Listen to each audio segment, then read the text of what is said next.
optimale au maximum. Ouais, il y a beaucoup d'étudiants qui viennent lire des livres ici pour tout simplement s'informer dans leurs matières respectives. Et du coup, il faut beaucoup de concentration. Certains sont doctorants, donc c'est un peu compliqué. C'est très gentil, merci. Revenons à nos moutons. Comment puis-je vous aider? D'accord, vous cherchez un livre de science-fiction pour passer un petit moment de lecture. D'accord, pas de souci. Bien sûr, je peux vous en présenter. Alors, en science-fiction, je vais avoir par exemple celui-ci.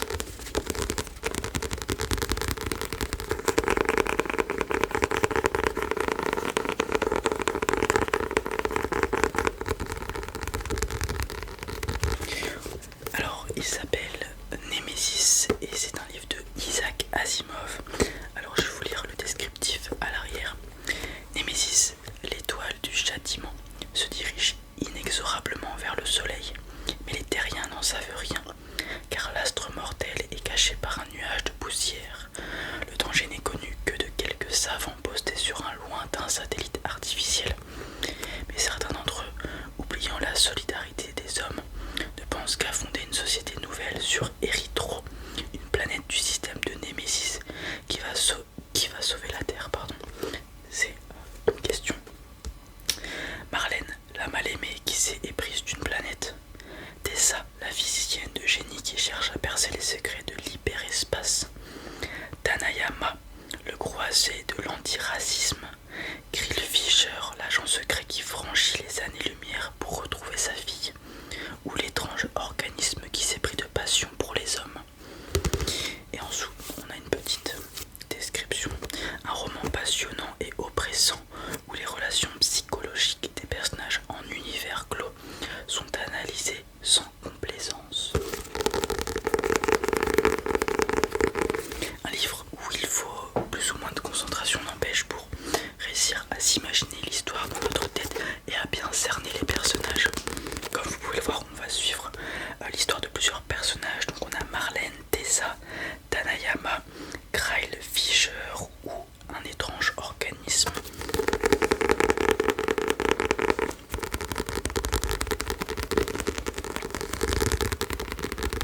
Donc, un livre qui mélange science-fiction et psychologie un petit peu, parce que comme vous pouvez voir, on a plusieurs types de personnages avec différentes convictions.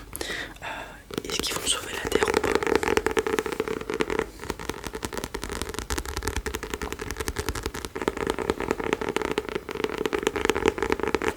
Sinon, j'ai d'autres livres à vous proposer, bien évidemment. On va avoir celui-ci, Le problème de Turing de Harrison Minsky.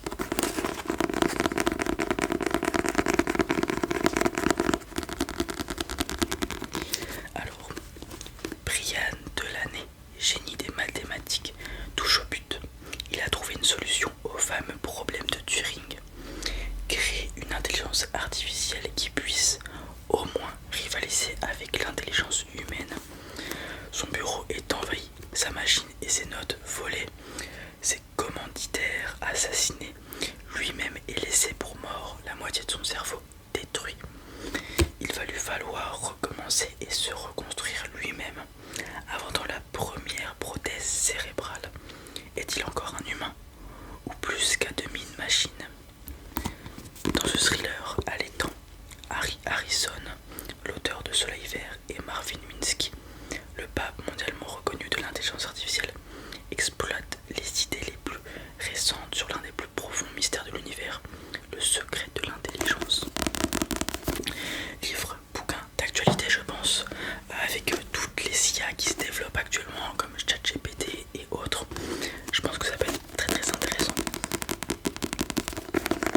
Bon, le livre date un peu, bien évidemment, mais je pense que ça peut rester quand même très intéressant.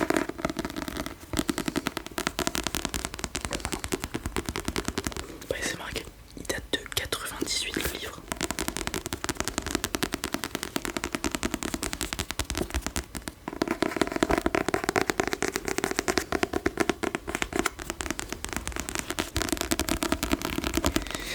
Alors voyons voir autre chose un peu différent. On est dans la science-fiction, un peu fantaisique.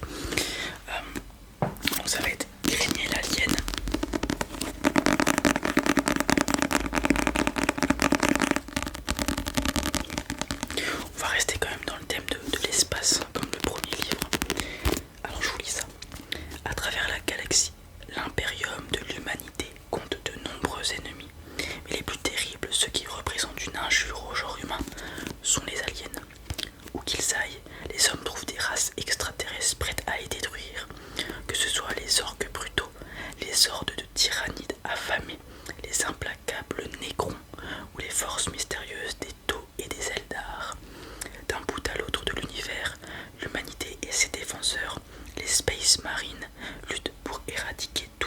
face Xeno. Malgré cela, le mieux qu'il puisse espérer est de gagner du temps, un jour à la fois, car se dresser sur la route de l'alien équivaut à se lancer dans une guerre sans fin. Ce recueil contient des nouvelles en relation avec les sagas des Salamanders et des Night Lords. Il contient également la première histoire racontée du point de vue d'un orc, ainsi qu'un conte sur le mystérieux Harlequin Eldar. Comme vous avez pu le comprendre, c'est un livre qui fait partie d'un univers à part entière. Donc il y a plein d'autres livres du même univers, tout simplement. Ne vous inquiétez pas, même si vous n'avez pas lu les livres qui précèdent celui-ci, vous allez comprendre. Voilà.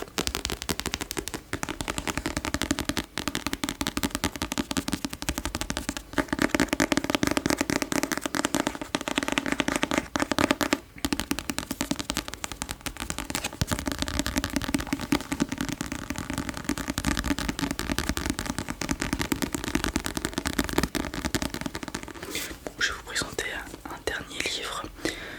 On va avoir celui-ci, Elric le Nécromancien de Michael Moorcock. Alors vraiment différent de ceux que je vous ai présentés par le passé.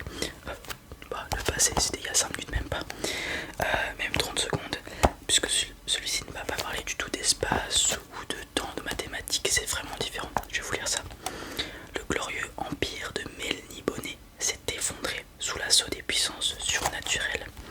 Ses fils se sont dispersés à la surface de la terre et s'éteignent lentement, haïs et craints des hommes, perdant le souvenir de leur antique fortune. Elric, le prince des ruines, descendant des empereurs, est le dernier adorateur de leur dieu grotesque et merveilleux au temple à demi oublié. L'ordre lentement le cède au chaos.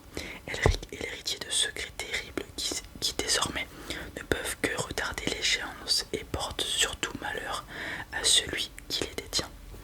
Alors il vit d'expédients, d'orgies et d'aventures, pillard sans scrupules, tueur cynique et désabusé, hanté par les remords, l'humour et la mélancolie.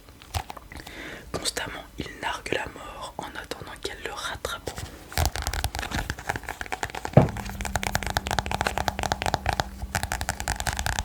Vous avez vu, vraiment différent l'univers de ce livre par rapport à ce que je vous ai présenté précédemment.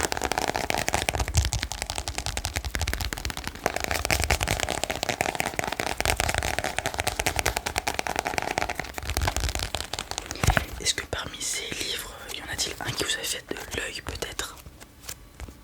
Le premier, Némésis. Ouais. Vous aimez bien les livres avec un petit peu de psychologie humaine. Voilà, vous allez être servi.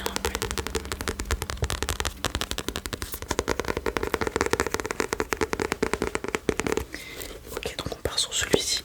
Vous faut-il autre chose? Un livre pour enfants?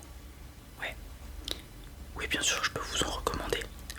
Alors, ce qui est très apprécié actuellement par les enfants, les adolescents, les enfants même qui peuvent être plutôt très jeunes, on va être sur des mangas. Et un des plus populaires, ça va être celui-ci. Ça s'appelle Demon Slayer. Je vais vous lire tout ça. Le Japon, au début du XXe siècle, Tanjiro, un jeune marchand de charbon, mène une vie paisible jusqu'au jour funeste où il découvre que son village a été décimé. Sa jeune sœur Nezuko est la seule survivante, mais depuis cette effroyable tragédie, elle semble comme possédée. Afin de sauver sa sœur et de venger sa famille, Tanjiro entame une longue quête dans les pas des mystérieux profondeurs de démons. Et à la fin, il y a des petites indications. Le manga Demon Slayer, issu du célèbre magazine Shonen Jump, est un véritable phénomène au Japon, également adapté en animé. Ça, personnellement, je le regarde en animé.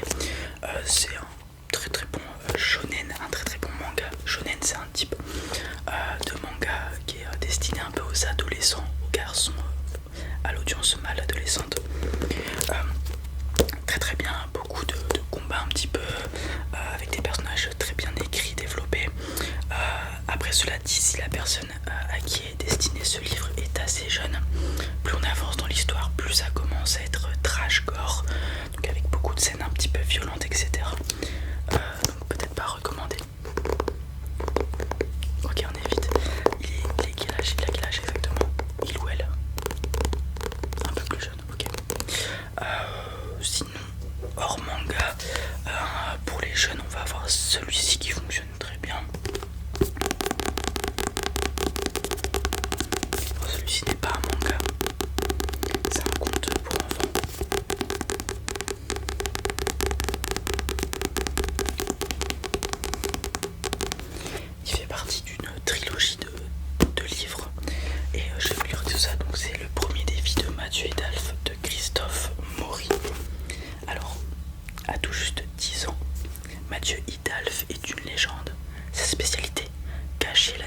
du roi par une bêtise effroyable, même s'il doit pour cela compromettre son rêve le plus cher, entrer à la célèbre école de Lilt.